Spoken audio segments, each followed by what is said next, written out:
Today in physics, we want to talk about energy of simple harmonic oscillators, both springs and pendulums.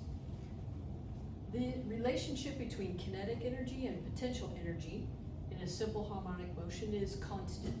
We have no external forces, and so we know that as an object is oscillating between its maximum displacement and equilibrium and that next cycle, it has changes in its energy.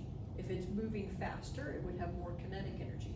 When it gets to that maximum displacement, there's a large restoring force. The object is at rest, and so it would have maximum potential energy. So we can see that as an object is moving back and forth, its energy is changing. And at different points in its oscillation, it'll either have maybe 100% kinetic energy, or it could have 100% potential energy, stored energy. But the total energy is always going to remain constant.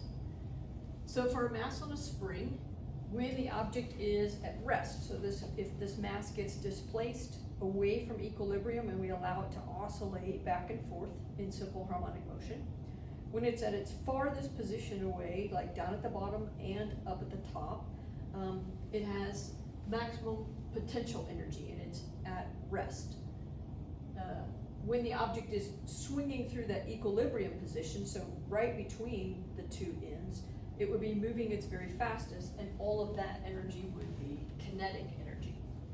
So remember from talking about Hooke's law and talking about the potential energy that could be stored in a spring, we discovered that elastic potential energy, the symbol was U, this is 1/2 K times the displacement squared. K is your spring constant. Potential energy is of course measured in joules. And then of course kinetic energy is 1/2 mass times velocity squared. That hasn't changed at all for us, whether you're dealing with a pendulum or a spring. It's just the velocity of the object at that point. So the total energy is the sum of kinetic and potential. This would be 1/2 mv squared plus 1/2 kx squared. And that total, once again, stays constant as the object moves in its simple harmonic motion. For a spring, when it gets to that maximum displacement, we're not talking about displacement just x, but that special displacement is called the amplitude, A. And so at that maximum displacement, all that energy, once again, is potential energy. So we can rewrite 1/2 kx squared to be 1/2 ka squared, A being the amplitude or that maximum displacement from equilibrium on both sides.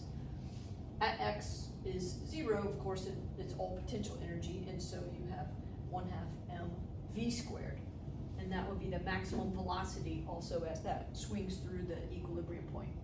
So because energy is conserved, we can say that at the ends you are all potential, in the beginning or in the middle you're all kinetic, and so the sum of these has to stay the same, and therefore the total kinetic energy and the total potential energy, the maximum kinetic energy and the maximum potential energy, have to be the same.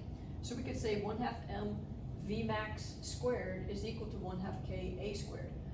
And this will allow us to rearrange the equation and solve for the maximum velocity of the oscillator as it goes through that equilibrium position. So Vmax is the square root of K divided by M times the amplitude. All of that is under the square root sign. K, of course, is your spring constant. M is the mass that's being oscillating there, and then A is the amplitude. Also remember that when we talk about simple harmonic oscillators, the two variables that we're going to measure are period and frequency. So here are two equations that are going to be very important to you for a spring, and you'll know that they're for a spring because they both have K in them. So earlier we had said frequency is waves per second. Well, we can also, if we know the mass and we know the spring constant, we could say frequency is 1/2 pi square root of K over M. And we said period is the time for one cycle. So the time for one complete up and down vibration. Well, period for a spring is also 2 pi times the square root of M over K, mass divided by spring constant. So these two equations are going to be very important for you in dealing with period and frequency of a spring and calculating the total energy. Let's move forward and talk about a pendulum. So So we're gonna go a little further here.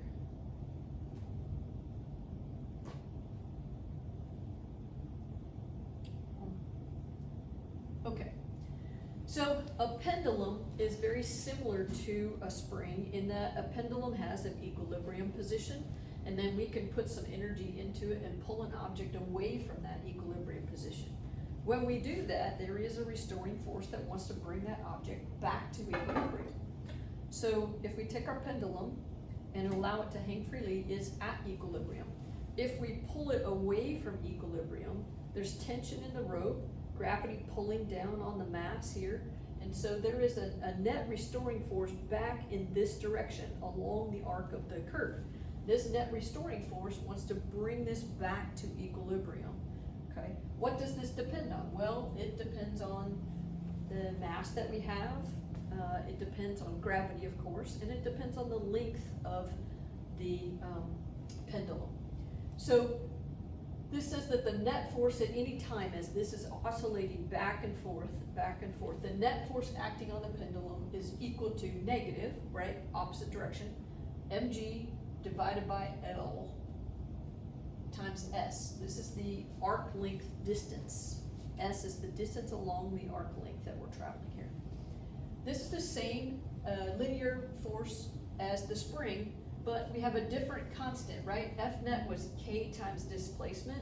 So instead of K, we have this variable mg over L.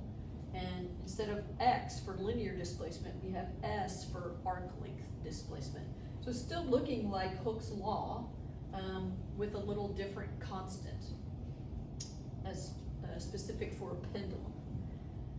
The oscillation of a pendulum in simple harmonic motion, we can rewrite these equations for either the angle or for the displacement, but we said that the arc length distance at any time is A times the cosine of 2 pi f times t, f being the frequency and t being whatever time you're looking at it. If we let this go for 7 seconds, then t would be 7 seconds.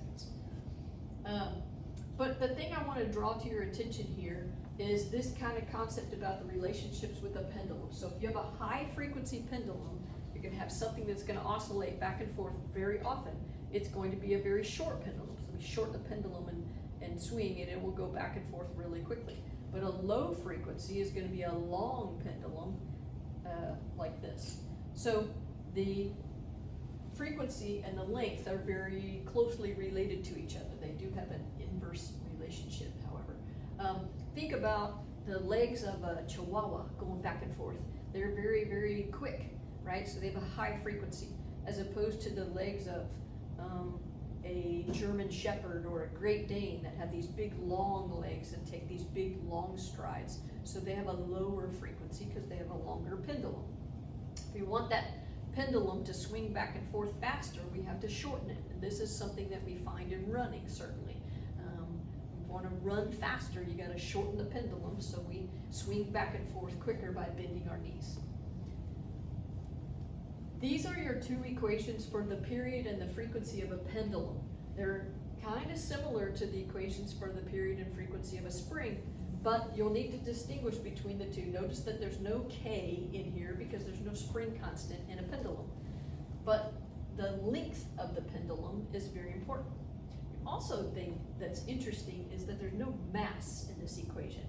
And mass did play a role in the period of a spring, but it does not play a role in the period or frequency of a pendulum. So we'll need to know these equations as well. Frequency of a pendulum, 1 over 2 pi times the square root of gravity divided by the length of the pendulum. And period of a pendulum, 2 pi times the square root of L over G. You'll notice that these just get flipped because frequency and period have that inverse relationship. So we'll use these very often as we talk about simple harmonic